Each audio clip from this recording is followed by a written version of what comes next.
In Young's double slit experiment, the path difference at a certain point on the screen between two interfering waves is 1/8. Path difference ये बना है, path difference है is equal to 1/8 of the wavelength. तो wavelength को मैं lambda मान लेता हूँ, तो ये होगा lambda by 8। The ratio of the intensity at this point to that at the centre of the bright fringe is close to. रेशियो बताना है, तो देखिए आई प्रपोर्शनल टू होता है 4I0 cos square theta divide by 2। I proportional to 4I0 cos square theta divide by 2 होता है। अगर आपको इंटेंसिटी निकालनी है तो थीटा की वैल्यू आपको पता होना चाहिए, इंटेंसिटी इजीली आप निकाल देंगे। तो सेंटर के लिए अगर आप निकालोगे एट सेंटर,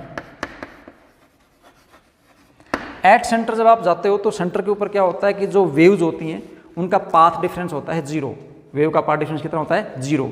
तो इंटेंसिटी वहाँ पे होती है मैक्सिमम, इंटेंसिटी वहाँ पे क्या होती है मैक्सिमम। तो एट सेंटर जो पाथ डिफरेंस क्या होता है वो होता है 0।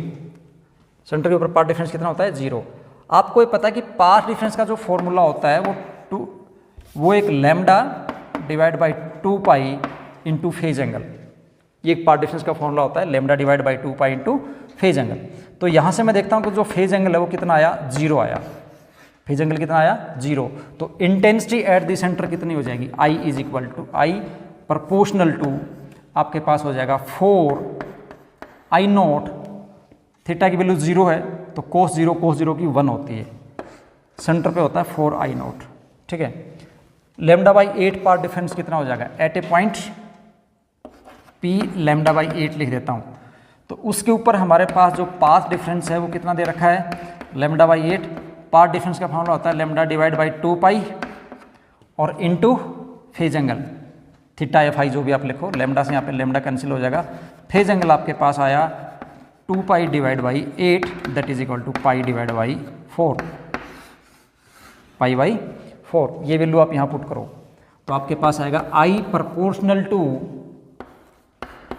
4I0 cos स्क्वायर और एंगल डिवाइड बाई 2 है तो आपके पास हो जाएगा पाई डिवाइड बाई 8। कितना हुआ पाई डिवाइड बाई 8। अब पाई बाई 8 की जो वैल्यू है वो आपको याद रखनी पड़ेगी। वो क्या रखनी पड़ेगी आपको याद रखनी पड़ेगी। तो रिजल्ट आपके पास आएगा I प्रपोर्शनल टू 4I0। जो पाई बाई 8 की वैल्यू होती है वो पाई बाई 8 की वैल्यू होती है 0.924, 0.924 उसका करना है मुझे स्क्वायर। तो स्क्वायर करूंगा तो ये वैल्यू मेरे पास आएगी 0.85, 0.85। अब इसका उसके साथ आपको रेशियो निकाल देना है। तो इंटेंसिटी आई लैम्डा बाई 8 के ऊपर और इंटेंसिटी आई किसके ऊपर सेंटर के ऊपर जहाँ पे पाथ डिफरेंस कितना था 0, दैट इज इक्वल टू हो जाएगा 4I0 इंटू 0.85 डिवाइडेड बाई क्या था 4I0। ये कैंसिल हो गया, आंसर आएगा 0.85। तो आंसर आपके पास है 10th का 4।